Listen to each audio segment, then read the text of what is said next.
Hello everyone, और आज हम लोग हिस्ट्री का नेक्स्ट पार्ट शुरू करने वाले हैं।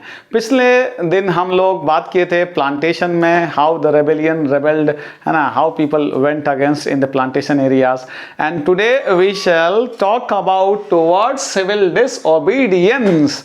देखिए, ये आपका किस तरह से नॉन कॉपरेशन मूवमेंट चारों के चारों जगहों पे फेल रहा, नाकाम रहा। नहीं, हमने देखा ना बेटा किस तरह से ये सिविल डिसोबीडियंस किस तरह से नॉन कॉपरेशन मूवमेंट टाउन्स में, आपका कंट्री साइड में, फॉरेस्ट एरियाज में, प्लांटेशन में, सब जगह फेल रहा।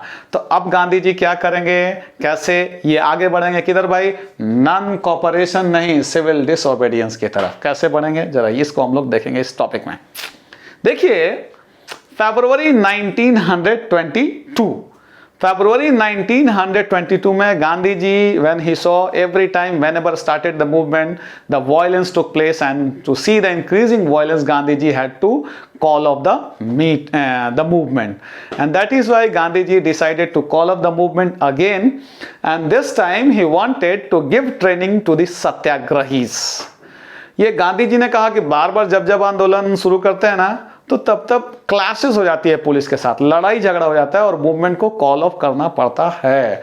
तो इसीलिए गांधी जी ने डिसाइड किया कि नहीं, अब मूवमेंट को कॉल ऑफ किया जाए और सत्याग्रही should be given training, because whenever the movement is started, है ना, often it takes the violent जब भी शुरू कर जाते हैं मूवमेंट, तब शुरू होता है लड़ाई झगड़ा। तो इसीलिए भाई इसको खत्म करने की जरूरत है।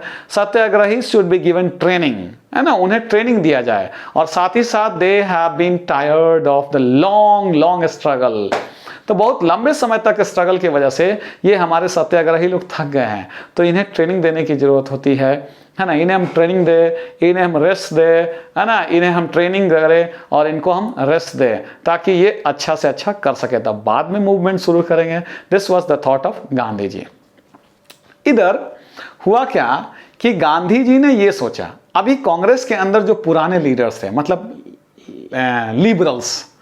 जो लिबरल्स थे, जैसे कि आपका कौन भाई, मोतीलाल नेहरू, जैसे कि CR Das, these were the old leaders. Okay, according to them Congress should participate in the council election, है ना, कांग्रेस पार्टी को भाग लेना चाहिए काउंसिल इलेक्शन में, ठीक है, पुराने लीडर्स के अनुसार। तो उनका कहना था कि we shall participate in the council election and after participating in it we shall show that the way the election was conducted was not a democratic election.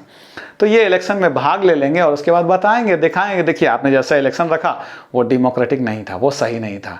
तो ये कहना है यहाँ के लोगों का, मतलब CR दास और मोतीलाल नेहरू का ऐसा कहना था। अभी इधर जो गरम दल के लोग थे, मतलब मॉडरेट्स जो थे, है ना, they said that this country is ours, ये कंट्री हमारा है, this country is ours. Why should we show it to the British that this the way you are conducting the election is not a democratic election? नहीं, we want full independence, हम सीधा पूर्ण स्वराज चाहिए हमें, हम ये सब दिखावा दिखावी में नहीं रहते हैं। तो इस तरह से देख लीजिए, एक तो गांधी जी ने कॉल ऑफ किया था मूवमेंट, ट्रेनिंग देना चाहते थे कि उनको भाई सत्याग्रही इसको, ताकि लड़ाई झगड़ा ना हो, और उनको रेस्ट देना चाहते थे क्योंकि लंबे समय से स्ट्रगल हो रहा था। दूसरी तरफ CR दास और मोतीलाल नेहरू का कहना था कि हम इलेक्शन में पार्टिसिपेट करेंगे, काउंसिल इलेक्शन में, और अंग्रेजों को दिखाएंगे कि देखिए आप कहते हैं कि डेमोक्रेसी क्या ये डेमोक्रेटिक है, नहीं है। लेकिन यहाँ मॉडरेट्स, मतलब पंडित जवाहरलाल नेहरू और सुभाष चंद्र बोस जैसे गरम दल के लोग थे, उन्होंने जवाब दिया कि ये देश हमारा है, हम उन्हें क्यों दिखाए भाई, नहीं दिखाएंगे, वो हमारा देश छोड़ करके जाए, ये उनका कहना था। ऐसे समय में ग्रेट डिप्रेशन आ रहा था इंडिया में, 1926 के टाइम का ये बात है। ग्रेट डिप्रेशन के टाइम में इंडिया में कुछ पहले ही पहुंच गया था, इसीलिए तो इस समय में ग्रेट डिप्रेशन चूंकि आ रहा था, and because of that the prices of the crops had fallen down, prices गिर चुका था। अब ऐसे में farmers were not ready to pay the revenue on time, they wanted to have relaxation in the revenue, वो चाहते थे थोड़ा सा रिलैक्सेशन कि भाई हम रेंट अभी नहीं पे कर पाएंगे, अभी, है ना, रेवेन्यू हम नहीं पे कर पाएंगे, लैंड टैक्स हम नहीं पे कर पाएंगे, तो उसमें वो रिलैक्सेशन चाहते थे। But the British they wanted the revenue on time, उनको चाहिए टैक्सेस एकदम टाइम से। In such a time, the Tory dynasty, Tory नाम है जी, ठीक है, टॉरी नाम है, टॉरी जैसे मुगल डायनेस्टी वैसे ही टॉरी डायनेस्टी इंग्लैंड में, ठीक है। तो टॉरी डायनेस्टी का शासन था, उसने भेजा सर जॉन साइमन कमीशन को, एक स्टैच्यूअरी कमीशन, एक संवैधानिक कमीशन था, उसका काम था कॉन्स्टिट्यूशन बनाना, और उसका हेड था कौन भाई, sir John Simon. So John Simon reached with the statutory commission, है ना, वो कमीशन वो लॉ ले करके पहुंचा कि वो इंडिया में लागू हो जाए, उससे इंडिया का फ्यूचर तय होगा, ठीक है। So with that motto, with that purpose sir John Simon reach the airport of our country India, ठीक है। सर जॉन साइमन जैसे ही इंडिया पहुंचते हैं तो भारतीय जानते थे कि भाई आपने कॉन्स्टिट्यूशन बना दिया इंडिया के लिए, बना के आप सिंपली लेके आए हैं और इंप्लीमेंट करेंगे, ये गलत है, एक भी इंडियन को शामिल ही नहीं किया है। तो they were angry, so Congress leaders and the leaders of Muslim league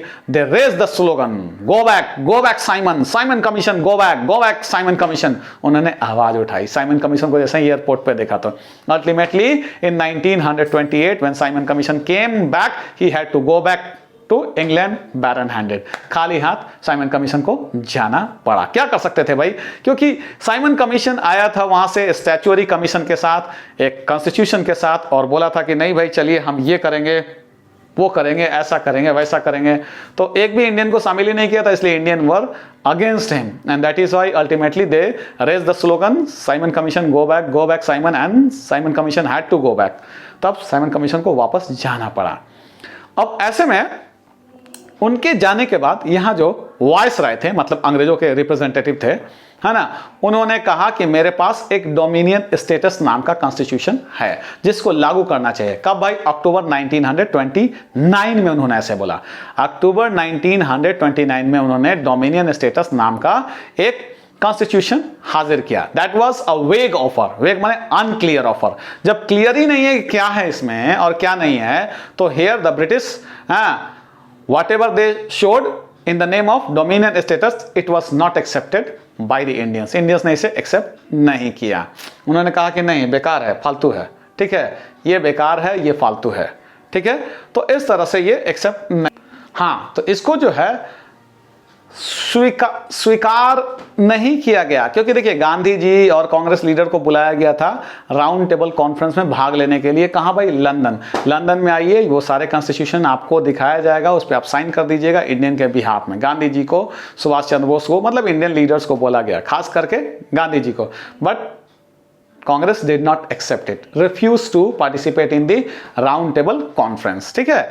दूसरी तरफ on the other hand Subhash Chandra Bose, Pandit Jawaharlal Nehru, है ना, दे मेड द अनाउंसमेंट, उन्होंने अनाउंसमेंट किया, ठीक है, उन्होंने अनाउंसमेंट किया। कब भाई, तो दिसंबर 1929। कहा भाई, लाहौर, है ना, इन लाहौर, है ना, इन Lahore on in December 1929, Pandit Jawaharlal Nehru and Subhash Chandra Bose said that they were going to have full independence.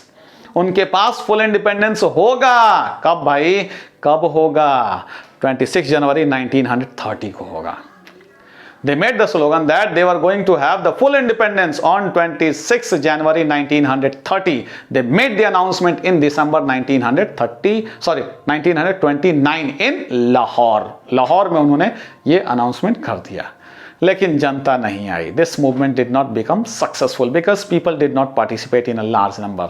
ठीक है, Gandhi ji knew how people can come out of their houses.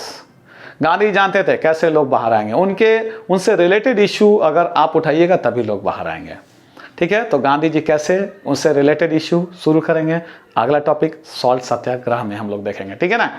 तो बस इस टॉपिक में कुछ भी नहीं था टुवर्ड्स सिविल डिसओबीडियंस में, बस हमने ये जाना कि गांधी जी ने चाहा कि भाई सत्याग्रही को रेस्ट दे, बहुत ज्यादा पिटा जाते हैं, लड़ाई झगड़ा हो जाता है, बोर हो गए होंगे लगातार मूवमेंट से, तो इन्हें रेस्ट दिया जाए। ऐसे में इधर जो है हमारे वो लिबरल्स लीडर कांग्रेस के जैसे सीआर दास, मोतीलाल नेहरू, उनका कहना था कि हम पार्टिसिपेट करेंगे।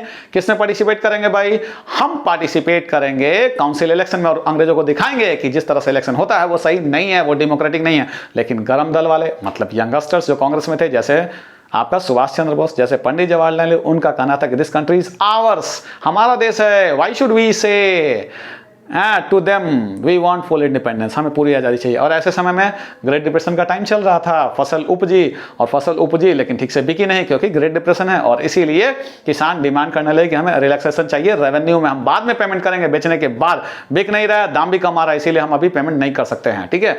ऐसे में sir John Simon commission Tory dynasty ने भेजा जॉन साइमन कमीशन को इंडिया में कि जाइए एक स्टैच्यूरी कमीशन लेकर के और इसको इस कॉन्स्टिट्यूशन को लागू कर दीजिएगा इंडिया में। और इंडिया वाले जान गए और इंडिया वाले ने वेलकम किया जॉन साइमन को, साइमन कमीशन गो बैक नारों के साथ। कौन भाई? कांग्रेस लीडर्स और मुस्लिम लीग के लीडर्स ने, ठीक है। 1928 में ऐसा हुआ।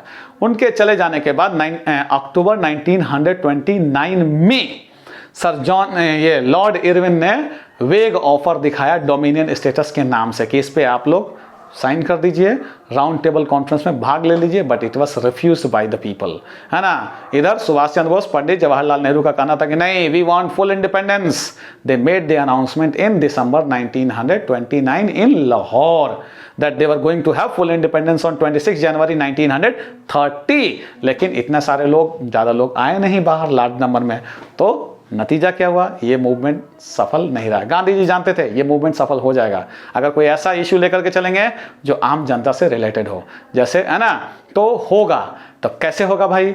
अगले टॉपिक में हम लोग बात करेंगे, ठीक है। सॉल्ट मार्च के बारे में बात करेंगे तब। अगर आपको मेरी वीडियो अच्छी लग रही है तो सब्सक्राइब कीजिए, दोस्तों तक पहुंचाइए, और अगर आपको फिर भी संतुष्टि नहीं हो, मेरा रेगुलर क्लास करना चाहते हो, तो मेरे ऑनलाइन क्लास को ज्वाइन कीजिए, ठीक है। हमारा नंबर है 9334697300 और मेरा ये क्या बोलते हैं, ये है व्हाट्सअप नंबर, और मुझे कॉल कर सकते हैं, या फिर आप हमको 7979737601 पे मुझे कॉल करिए।